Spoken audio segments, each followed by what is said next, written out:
Assalamu alaikum, nous sommes toujours dans le chapitre 3, l'influence des facteurs climatiques sur la répartition des êtres vivants. Nous allons étudier dans cette capsule l'influence des facteurs climatiques sur la répartition des animaux. Nous savons tous que chaque espèce animale occupe au sein d'un écosystème sa niche écologique, c'est-à-dire un espace qui lui procure les conditions écologiques favorables à la vie, y compris les conditions climatiques. Alors, comment les conditions écologiques influencent-elles la répartition des espèces animales?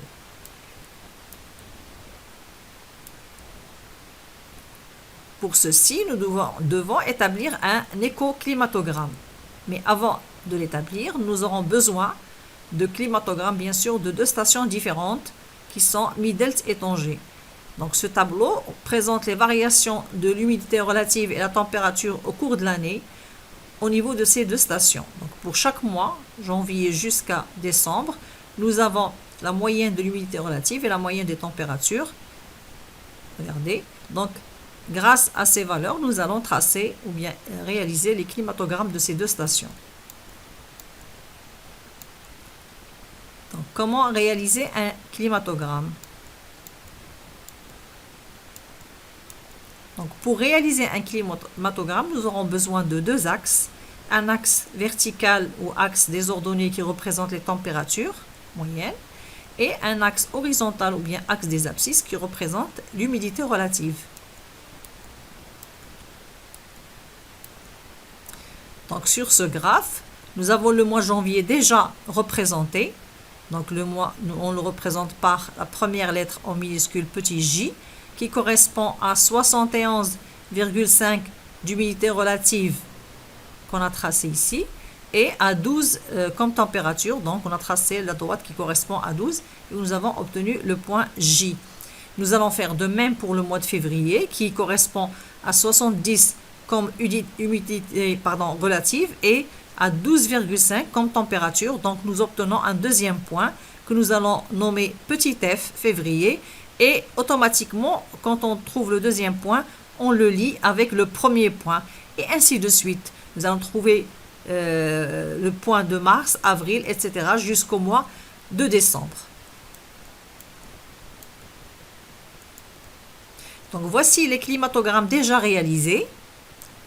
Donc, voici le climatogramme de Midelt et le climatogramme de Tanger qu'on avait commencé tout à l'heure.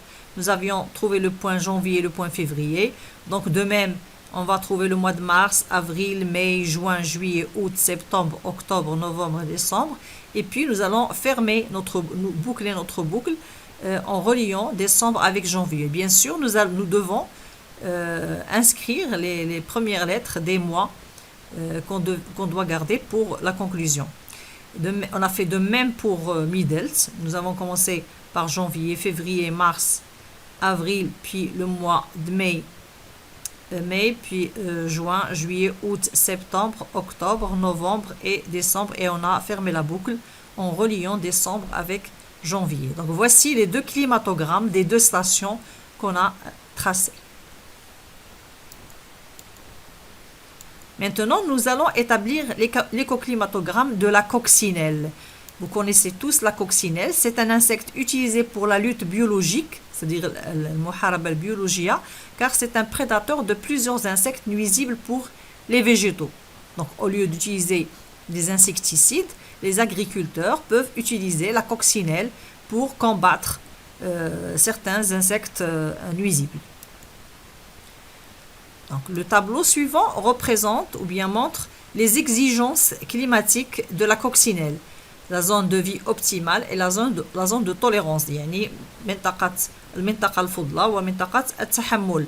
هنا هذا الجدول تيبين لنا الحاجيات المناخية ديال هذه الحشرة. Donc l'humidité en pourcentage, la température en degrés Celsius et bien sûr pour chaque zone on a une limite minimale et une limite maximale et un intervalle entre les deux qui va être soit toléré soit préféré par l'insecte.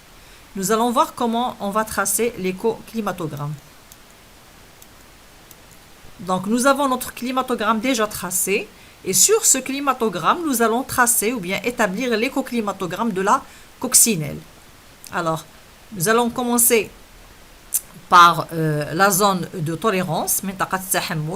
On a comme limite minimale 40%. Donc voici la droite qui correspond à 40% déjà tracée.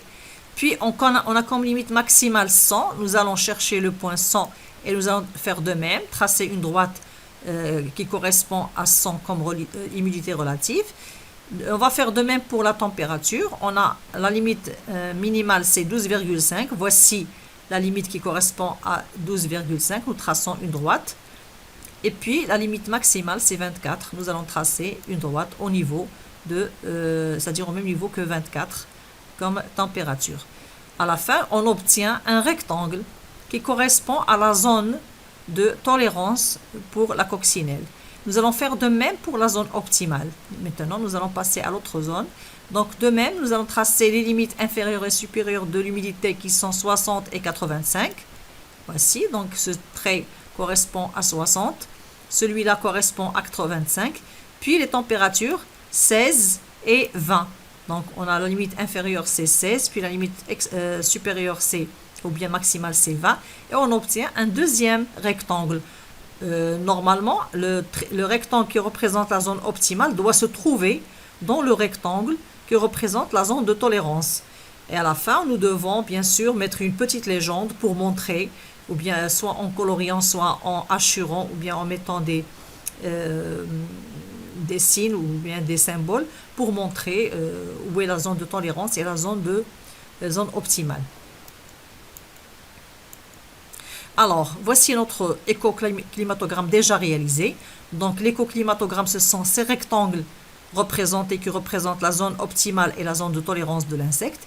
Et puis, les climatogrammes des stations de Middels et de Tanger. Donc, nous allons bien sûr interpréter ceci. Donc, regardez bien. Si on observe très bien la zone optimale de l'insecte, c'est-à-dire la zone ou bien les conditions où l'insecte peut vivre et se reproduire aussi. Donc, c'est au mois de mars, octobre et novembre, dans la ville de Tanger. Et cette zone optimale, dans cette zone optimale, on ne trouve pas le climatogramme de Middels. Par contre, la zone de tolérance comprend toute la ville de Tanger. Donc, l'insecte peut se trouver à Tanger durant toute l'année. Mais à Middels, elle ne se trouvera que pendant les mois c'est-à-dire on a certains mois qui sont inclus dans cette zone de tolérance, qui sont les mois avril, mai et juin. Donc voici avril, mai et juin. Et les mois octobre et novembre. Donc la coccinelle, d'après ceci, on voit qu'elle peut vivre convenablement dans la ville de Tanger. Mais dans la ville de Middels, elle ne va vivre que quelques mois. Alors, nous avons une autre notion, c'est le facteur limitant. Les limites de tolérance des êtres vivants vis-à-vis de chaque facteur écologique sont variables d'une espèce à l'autre. Un facteur écologique qui peut être un facteur climatique, un facteur édaphique, etc. Elles correspondent à des valeurs minimales et maximales d'expression d'un facteur écologique et définissent l'intervalle de tolérance d'une espèce. Donc l'amplitude écologique, c'est-à-dire le maximum de croissance ou bien de production, de reproduction d'un animal qui correspond à une zone optimale. Dans cet intervalle, en théorie, une espèce présente un optimum écologique. C'est une valeur donnée pour laquelle l'espèce présente un rendement biologique maximum, soit en comptant le nombre d'individus, ou bien en calculant le taux de croissance, ou bien la taille des individus, etc. Alors là, vous voyez sur ce graphe, vous avez une courbe sous forme de cloche. Au milieu, nous avons les conditions optimales, donc cette zone correspond aux conditions optimales. Les zones qui sont à côté, ce sont des zones ou bien des conditions favorables. Et puis, il y a des zones défavorables où le rendement biologique il est faible. Donc, ce sont ces zones qui sont en bleu ciel. Et puis, on a des conditions ou bien des zones où l'animal ne peut pas vivre. On les appelle des conditions létales ou bien une zone de mort. Donc, ces zones qui sont sombres, ce sont des zones de mort. Donc, au-delà de ces deux valeurs, cette valeur et cette valeur, au-delà de ces deux valeurs, c'est la mort pour l'animal.